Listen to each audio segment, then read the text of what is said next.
Okay, Aubrey, this is page 3, the sphere work. So the title says surface area. We're not going to worry about surface area. We're only going to focus on volume today. It's actually a really interesting way of how the formula for volume of a sphere works. So the formula is 4/3 times pi r cubed.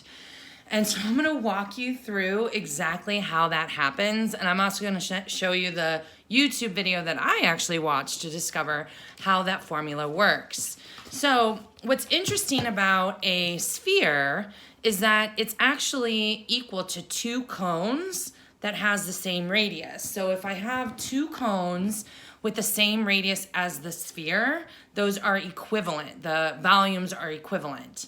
So that brings us back to the volume of a cylinder. We know that the volume of a cylinder is pi r squared, because this is the base of the cylinder times the height, right?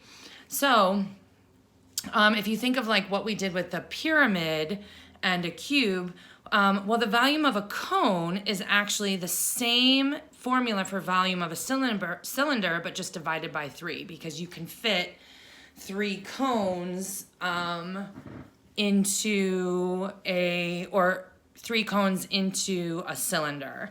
So this is the volume of a cone. So if we take that, the volume of a cone, knowing that the volume of 2 cones is equivalent to 1 sphere, I'm going to take this times 2, or break it down to pi r squared times h over 3 plus pi r squared over, or times h over 3, right? So this is one cone, this is the other cone, right? So this is volume, so this is the volume of a sphere, right? One cone plus the volume of one cone plus the volume of one cone. All right. So now how does it get to this though? Like how does this get to this? So if you break it down even further, here's my sphere. Well, the height of the sphere, these 2 heights, is actually the same as 2 of the radiuses added together. So like basically a sphere is going to be equal in all sides. So if I were to turn this sphere going this way, this would also be the height, right? The diameter is equivalent to the height. And what do we know about diameter? It's radius plus radius, or 2r, 2 radius. So now I'm going to take that height right here, these 2 heights, and I'm going to substitute it with 2r. Okay, so this was my height, this was my height, and I substitute it with 2r. Well, because the way math works, we usually take the number and we put it at the front of the equation. So we're going to take this 2 and put it over here, take this 2 and put it over here. So now if I take this 2 and I put it over here, like I did down here, now I have radius squared times radius squared times radius. So this is like radius to the second power times radius to the first power. And so basically what I'm going to do is just add those exponents. So now I have radius cubed, right? So I had 2, or radius times radius times radius, radius times radius times radius. So this is radius cubed. So the 2 comes in front. Now I have pi radius cubed over 3 plus, now this is the volume of a cone, and the volume of a cone. So this is one cone, and that's going to combined equal the volume of a sphere.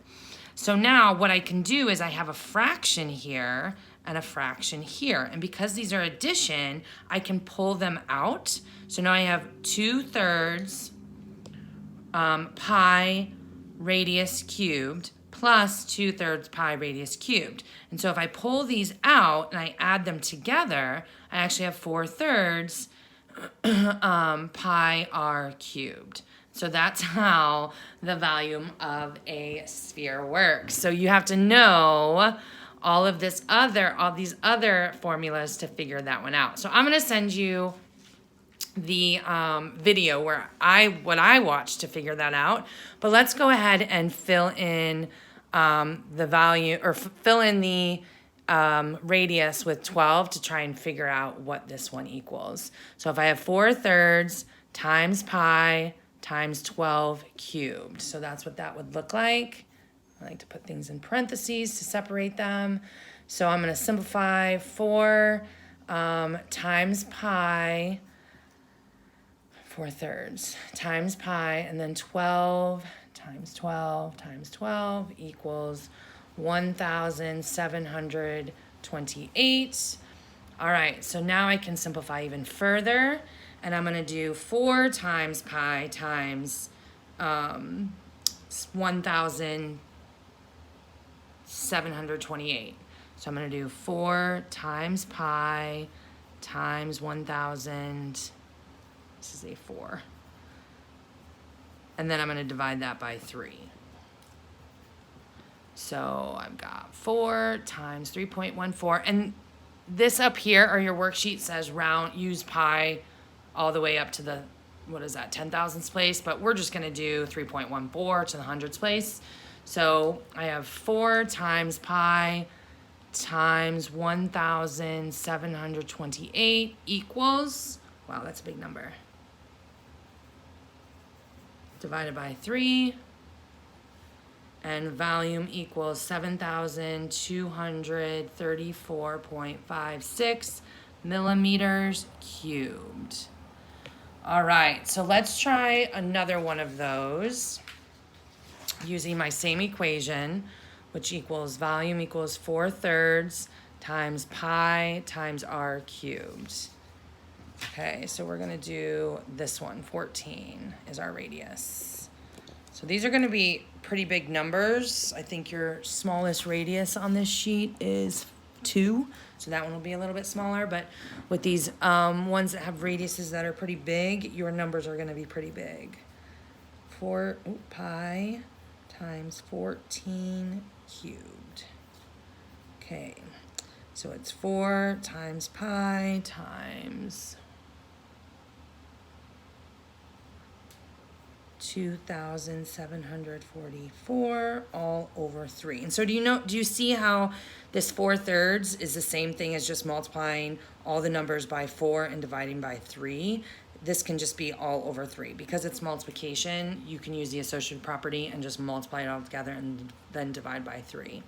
So then volume equals times 3.14 times 4 equals 34,464.64 over 3 divided by 3 equals 11,488.21. And that is inches cubed. All right, so I hope that makes sense. Watch those YouTube videos too. It might help explain how the actual formula works also. And then if it doesn't make sense to you, just plug in those numbers. It is really important to know why this works. A lot of times on standardized tests, you will be given like a list of all the formulas for different things.